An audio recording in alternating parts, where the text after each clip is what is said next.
ክፉን ነገር አትናገሩ በሰዎች ላይ አንናገር በሰዎች ላይ እውነቴን እምላችሁ ብዙ ሰዎች ይቅር ማለት የሚከብዳቸው ለምን ይመስላችኋል ምክንያቱም አብዛኛውን ጊዜያቸውን የሚያሳልፉት ስለዛ ስለሚጠሉት ሰው ወይም በጣም ስለሚያስቸግራቸው ሰው ክፉ ነገር በማውራት ነው ክፉ ነገር በማውራት ጊዜውን የሚያሳልፍ ሰው ይቅርታ ለመጠየቅ ሰውን ይከብደዋል ወይም ይቅር ለማለት በጣም ይቸገራል በጣም ነው የሚቸገረው ለምን ቃላቶች ፓወር አላቸው ከአንደበታችን የምናወጣቸው ቃላቶች ፓወር አላቸው እግዚአብሔር ቃል ምን ይላል ሞትና ህይወት አለ በምላስ እጅ ናቸው ነው የሚለው አይደል አየ ስታወራ አፋችንን ስንከፍት ወይ ሞት ነው ወይ ህይወት ነው የሚወጣው ሁለቱም ባንድ አይወጣም ወይ ሞት ይወጣል ወይ ህይወት ይወጣል ህይወት ከሆነ ይሰራል የሆነ ነገር ህይወት ያለው ነገር ያወጣል ፍሬያማነት ይታያል ሞት ከሆነ ይገላል ሰው እርግማን ነው በእኛ ላይ የምናመጣው አንዳንድ ጊዜ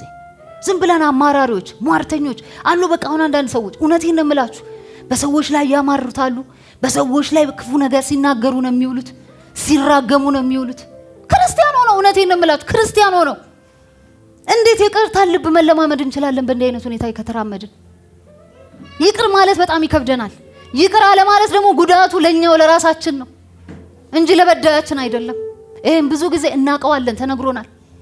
ይቅር አለ ማለት ጤናህን ይጎዳዋል እየከሳህ ነው የምትሄደው እውነቴን ነው የምል ይቅር ያላሉ ሰዎች በጣም በብዛት በካንሰር ይጠቃሉ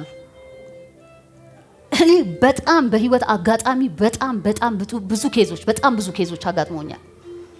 ቂም በህይወታቸው ላይ ይዘው ለረጅም ጊዜ የሚቀመጡ ሰዎች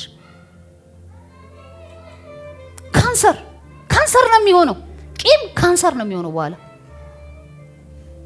ሰውነተ ተለማምዶት የማያውቀውን እንግዳ ነገር ነው ያለማመድከው ያለው መርዝ ነው ሰውነት ውስጥ እየረጨህ ያለው ስለዚህ ይቅር የምትለው ለራስ ስትል ነው ለራሳችን ስንል ለራሴ ስል ነው ይቅር የምለው ለዛ ሰው አይደለም